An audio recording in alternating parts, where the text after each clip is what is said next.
পৃথিবীতে এমন এক জাতি ছিল যারা কখনোই আল্লাহর আইনকে মানেনি এবং উল্টো আল্লাহ পাকের দেয়া আইনকে নিষেধ বলে উড়িয়ে দিয়েছে এবং তারা তার বিরোধিতা করেছে। এজন্য আল্লাহ পাক তাদেরকে এবং তাদের বসবাসের স্থান সহ পুরো পৃথিবী থেকে ধূলিসাৎ করে দিয়েছিল। বন্ধুরা, বলছি হযরত লূত আলাইহিস সালামের কওমের কথা। আজকে আপনাদেরকে হযরত লূত আলাইহিস সালামের কওমের বিষয়ে আলাপ করব। তাহলে বন্ধুরা, আর দেরি না করে চলুন শুরু করা যাক।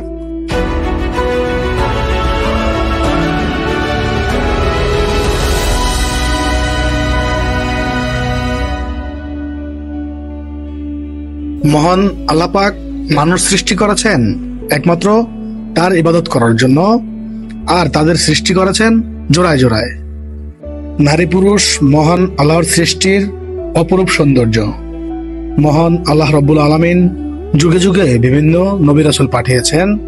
তারা মানুষকে মহান আল্লাহর দিকে ডাকতেন এবং যাবতীয় মন্দ কাজ বর্জন করতে বলতেন। তারপরেও শয়তানের দুষ্ট চক্রান্ত ছিল সবসময় তৎপর। সে একের পর এক মন্দ কর্ম নিয়ে মানুষের সামনে হাজির হতো, আর এতে কিছু মানুষ আটকে যায়, লুফে নেয় শয়তানের খারাপ প্রস্তাবগুলো।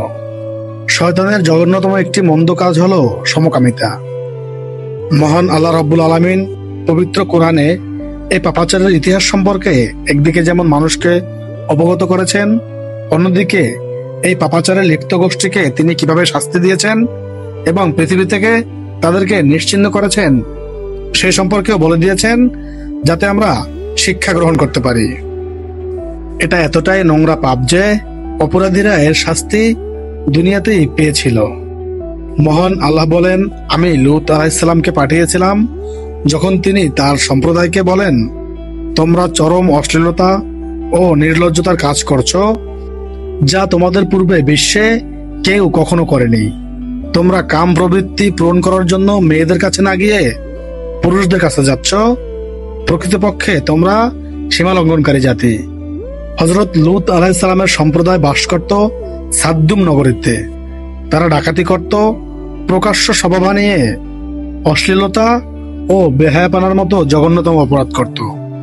তারা সর্বপ্রথম এমন একটি নিন্দনীয় পাপ করে যা এর পূর্বে কোনো মানুষ করেনি।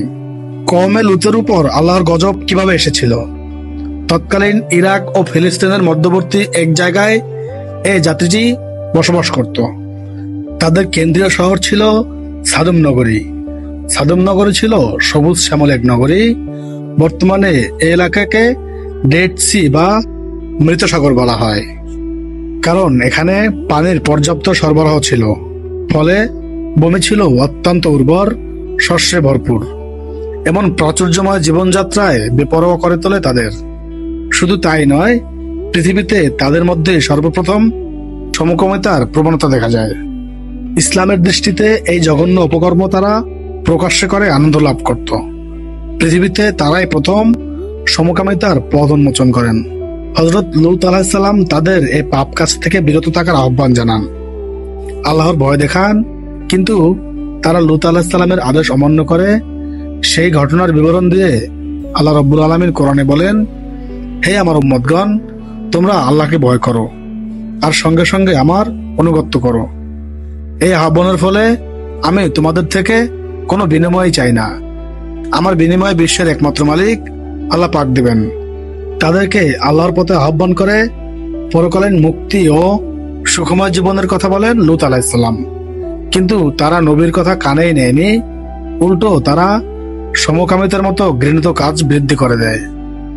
লূত আলাইহিস সালাম তাদেরকে তাদের বিকৃত রুচি তথা সমকামিতা থেকে বারণ করেন।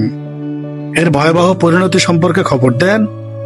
কোরআনে আল্লাহ রাব্বুল আলামিন এই ঘটনা এভাবে বর্ণনা করেন, লূত আলাইহিস সালাম তার সম্প্রদায়কে ডেকে বলল, হে আমার জাতি, তোমরা এমন জঘন্য অরুচিকর অশ্লীলতা শুরু করেছ।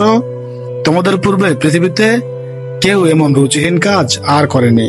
নিশ্চয়ই তোমরা কামভাব পূরণার্থে পুরুষের সঙ্গ গ্রহণ করছো, নিজেদের মাঝে নিন্দনীয় কাজ করছো। এই কথা শোনার পর তার জাতি লূত আলাইহিস সালামকে জবাব দেয়, তুমি যদি সত্যবাদী হও তাহলে আমাদের উপর গজব আনায়ন করো। তিনি বললেন, হে আল্লাহ, এই বিপদগ্রস্ত জাতির ব্যাপারে আমাকে রক্ষা করুন, যে কারণে তাদের উপর নেমে আসে এই ভয়ঙ্কর শাস্তি। আল্লাহর নবী লূত আলাইহিস সালাম তাদের বারবার সমকামিতার মতো পাপাচার থেকে দূরে সরে আসতে বলেছেন, কিন্তু তারা নবীর কথা না শুনে উল্টো তাকে কষ্ট দেয়। পবিত্র কোরআনে আল্লাহ বলেন, তার সম্প্রদায় এছাড়া কোনো উত্তর দিল না যে বের করে দাও এদেরকে শহর থেকে, এরা খুব সাধু থাকতে চায়। আল্লাহ পাকের নবীর বিরোধিতা করে তাদের পাপাচারে সহযোগিতা করতেন লূত আলাইহিস সালামের স্ত্রী। এর ফলে আল্লাহ তাআলা একদিন ভোরবেলা তাদের ভয়ঙ্কর ভূমিকম্প দিয়ে ধ্বংস করে দেন। ভূমিকম্প এত শক্তিশালী ছিল যে তাদের পুরো নগরীটি কয়েক সেকেন্ডের মধ্যেই উল্টে যায়। কওমে লূত এতই বিকৃত রুচির কাজে এতটাই পাগল পারা ছিল যে এই গৃহীত কাজের কোনো সময়, স্থান, কাল, ব্যক্তি পরিচয় ছিল না। যখন যাকে পেত তার সঙ্গে এই বিকৃত রুচির কাজ করত। একদিন হযরত লূত আলাইহিস সালামের নিকট আল্লাহর আদেশে ফেরেশতা আসলো। তারা সেই ফেরেশতার সঙ্গে একই কাজ করার জন্য দৌড়ে আসে। সেই ঘটনার বিবরণ দিয়ে আল্লাহ পাক কোরআনে বলেন, লূত আলাইহিস সালামের নিকট ফেরেশতা আসার পর শহরবাসী খুশিতে দৌড়ে লূত আলাইহিস সালামের বাড়িতে চলে আসে। হযরত লূত আলাইহিস সালাম বলেন, এরা আমার মেহমান, আমাকে লাঞ্ছিত করো না। মেহমানের ব্যাপারে আল্লাহকে ভয় করো, আমাকে দুঃখিত করিও না। তারা বলল, আমরা কি আপনাকে দুনিয়াবাসীর সমর্থন করতে নিষেধ করিনি? তিনি উত্তরে বললেন, যদি তোমরা একান্ত কিছু করতেই চাও তবে আমার কন্যারা উপস্থিত আছে। আল্লাহ বলেন, আপনার জীবনের কসম, তারা নিঃস্ব ভাবনায় মুক্ত। তারা কোনোভাবেই এ মনোবাসনা থেকে বিরত হচ্ছিল না। এরপরই আল্লাহর পক্ষ থেকে গজব নেমে আসে। এক শক্তিশালী ভূমিকম্পে পুরো নগরীটি সম্পূর্ণ উল্টে দেয়। ঘুমন্ত মানুষের ওপর তাদের ঘরবাড়ি আছড়ে পড়ে। পাশাপাশি আকাশ থেকে বৃষ্টির মতো কঙ্কর নিক্ষিপ্ত হতে থাকে। ওই মহাপ্রলয়ের হাত থেকে কেউই রেহাই পায়নি। এই জনপদে ধ্বংসাবশেষ এখনো বিদ্যমান। সেই ঘটনার বিবরণ দিয়ে আল্লাহ বলেন, আপনি আপনার পরিবার নিয়ে শেষ রাত্রিতে চলে যান। আপনি তাদের জন্য ফিরে আসবেন না, আর আপনাদের মধ্যে কেউ যেন পেছনে ফিরে না দেখে। আপনারা যেখানে আদেশ প্রাপ্ত হয়েছেন সেখানে চলে যান। আমি লূতকে এই বিষয়ে জানিয়ে দেই, সকাল হলেই তাদেরকে সমূলে ধ্বংস করে দেওয়া হবে। তাদের উপর গজবের বিবরণ মহান আল্লাহ বেশ কয়েকটি আয়াতে বর্ণনা করেছেন। আল্লাহ বলেন, সূর্যোদয়ের সময় তাদেরকে প্রচন্ড একটি শব্দ এসে পাকড়াও করলো। আমি জনপদটিকে উল্টো করে দিলাম। তাদের উপর বর্ষণ করলাম কঙ্কর প্রস্রাবের প্রবল বৃষ্টি। আর নিশ্চয়ই এতে চিন্তাশীল জাতির জন্য রয়েছে নিদর্শন বলি। বন্ধুরা, আশা করি আজকের ভিডিওটি আপনাদের কাছে ভালো লেগেছে। ভিডিওটি যদি আপনাদের কাছে ভালো লেগে থাকে, অনুরোধ করব একটি লাইক দিয়ে কমেন্টে আপনার মতামত জানাবেন। আপনি যদি এমন ভিডিও নিয়মিত পেতে চান, অবশ্যই চ্যানেলটিকে সাবস্ক্রাইব করে পাশে থাকবেন। তাহলে আজ বিদায় নিচ্ছি, দেখা হবে অন্য কোনো ভিডিওতে। সে পর্যন্ত ভালো থাকবেন। আল্লাহ হাফেজ।